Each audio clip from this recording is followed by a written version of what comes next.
여기 지하철 2호선을 타기 위해 외국에서 온 한 여성은 어디로 튈지 모르는 아들을 힘겹게 데리고 지하철역을 향해 걷고 있습니다. 혼자서 해외에 나아가 돌아다녀도 힘든 외국인이 몸이 불편한 아이마저 데리고 더운 여름에 서울 한복판을 돌아다니는 모습은 여간 쉽지만은 않아 보이는데요. 지하철역으로 어떻게 내려가야 하나 고민하던 이 여성은 한국인들이 줄을 서는 모습을 보며 당황해합니다. 곧 이 여성은 아들을 데리고 그쪽으로 향하는데요. 한국인들이 모여있는 곳에 도착하자 이 여성은 속상하다는 듯한 표정이 나오고야 맙니다. 무슨 일이 벌어진 것일까요? 사연 알아보겠습니다. 안녕하세요. 얼마 전에 한국에 다녀왔고 지금은 터키에서 살고 있는 마이칸이라고 합니다.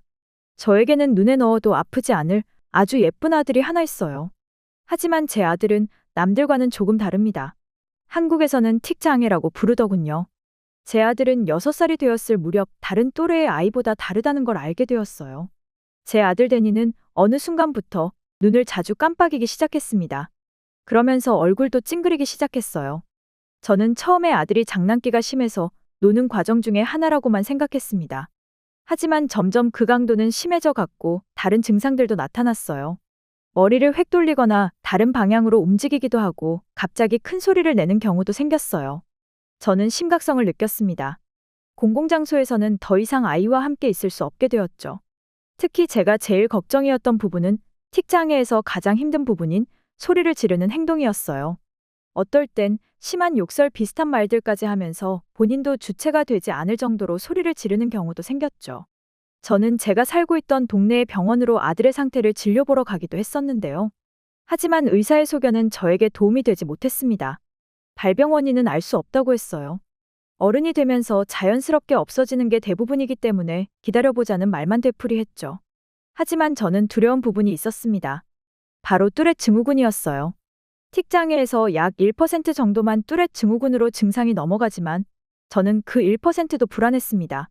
뚜렛 증후군은 틱장애보다 훨씬 더 삶의 질을 떨어뜨릴 만큼 좋지 않은 증상이기 때문이죠.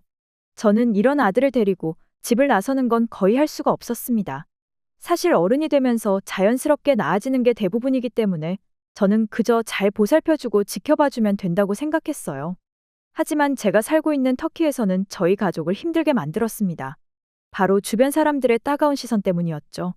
버스를 타고 가거나 쇼핑몰에 가게 되었을 때 제 아들이 갑작스레 소리라도 지르게 된다면 사람들은 저희를 동물원 원숭이 보듯 했어요. 사실 아이의 질병보다 주위 사람들이 저희 가족을 바라보는 시선이 저를 더 힘들게 만들었습니다. 그래서였는지 아이가 초등학교를 졸업하고 중학교에 입학을 하자 아들 역시 학교 외에는 거의 집에서만 생활을 했어요. 얼마나 답답했겠어요?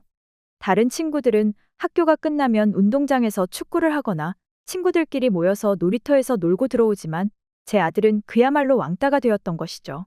저는 엄마 된 입장으로서 이런 아들을 보는 게 너무나도 힘들었습니다.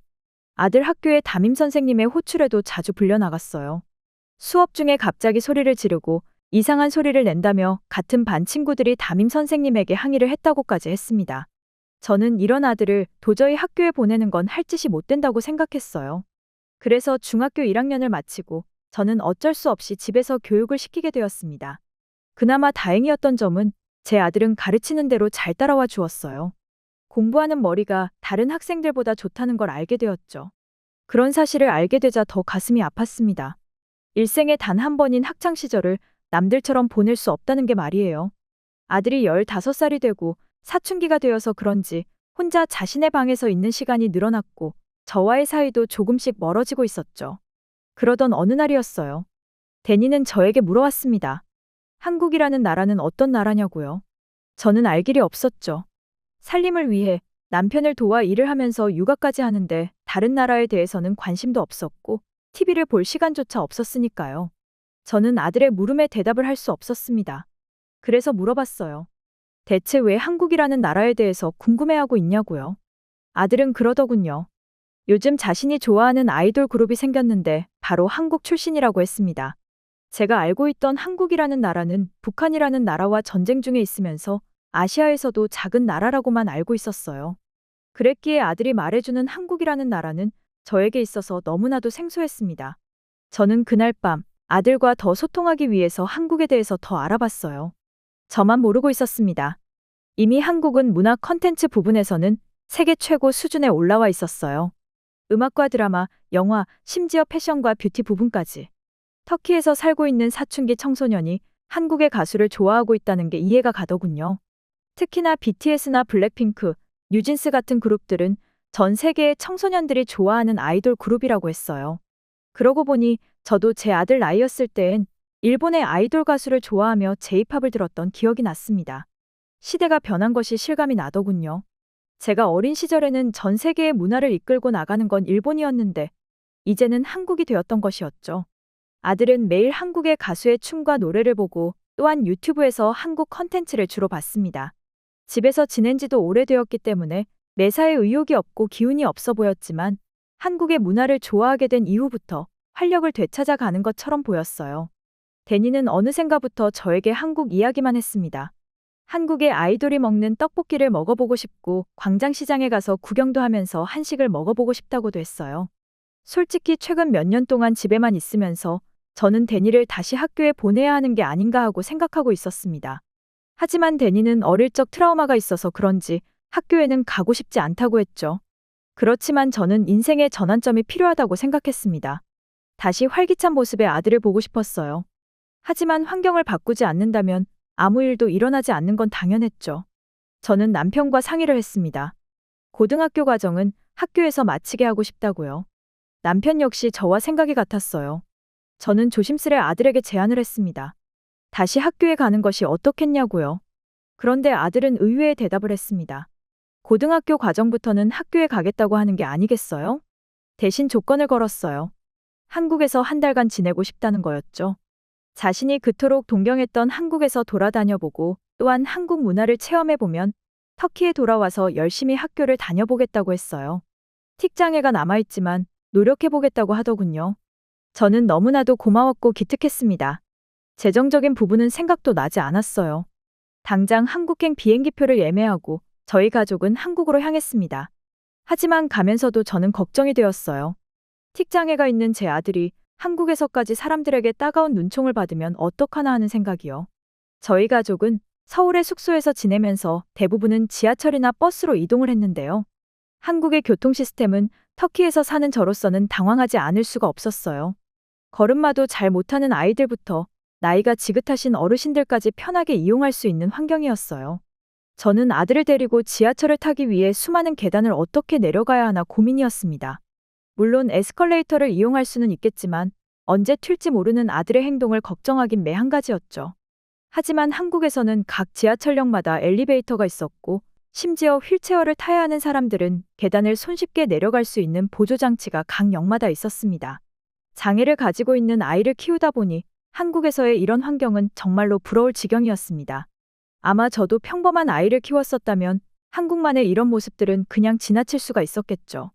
심지어 한국의 버스는 거의 모든 차량이 휠체어가 올라갈 수 있도록 개조가 된 모습이었습니다.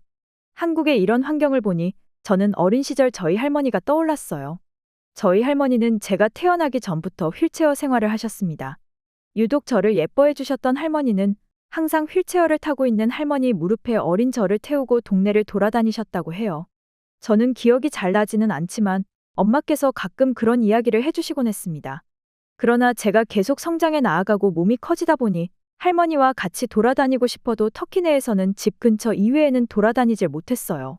만약 한국에서 제가 살았더라면 할머니를 모시고 여러 동네를 돌아다니며 좋은 구경을 할 수 있었을 텐데라는 생각이 들었습니다. 한국은 비단 환경이 좋은 것만이 아니었습니다. 사람들 역시 친절하고 저희 같은 외국인들을 많이 배려해 주셨어요. 제 아들을 데리고 버스나 지하철을 타고 돌아다녀도 처음에는 제가 한국인의 눈치를 보며 안절부절했지만 시간이 갈수록 저도 한국의 환경에 적응이 되었습니다. 한국에 처음 와서 제 아들은 대중교통을 타고 가면서도 소리를 지르거나 사람을 놀래키는 행동들을 했습니다. 절대로 아기가 있어서가 아닌 자신도 모르게 나오는 행동들이었죠. 하지만 저는 한국인들에게 너무나도 감동을 받았어요. 외국인이 좁은 지하철에서 갑자기 소리를 지르고 놀래키는데도 그 누구 하나 이상하게 보거나 저희 가족에게 욕하는 사람들이 없었습니다. 오히려 걱정하는 눈빛으로 저희를 봐주고 또는 조용히 자리를 비켜주시는 분들도 있었어요. 아들의 틱장애가 생기고 나서 처음 겪어보는 상황이었습니다. 아들 역시 당황하더라고요. 고향에 있었을 때엔 어릴 적부터 공공장소에서 틱장애로 인해 사람들을 놀라게 하면 항상 비난받고 안 좋은 시선을 몸으로 견뎌냈어야만 했는데 한국은 전혀 그렇지가 않았죠. 아들은 한국에서 지내는 동안 저에게 이런 이야기를 털어놓기도 했습니다.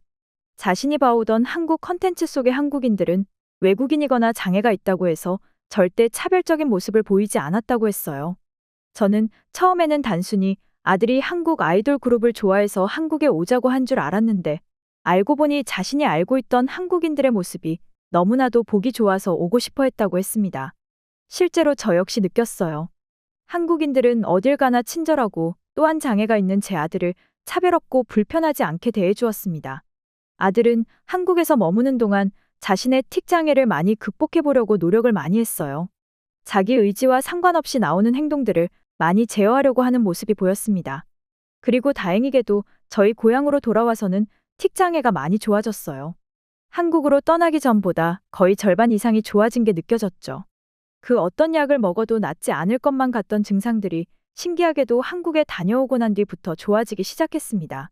저희 가족에게는 정말로 신기한 경험이었습니다.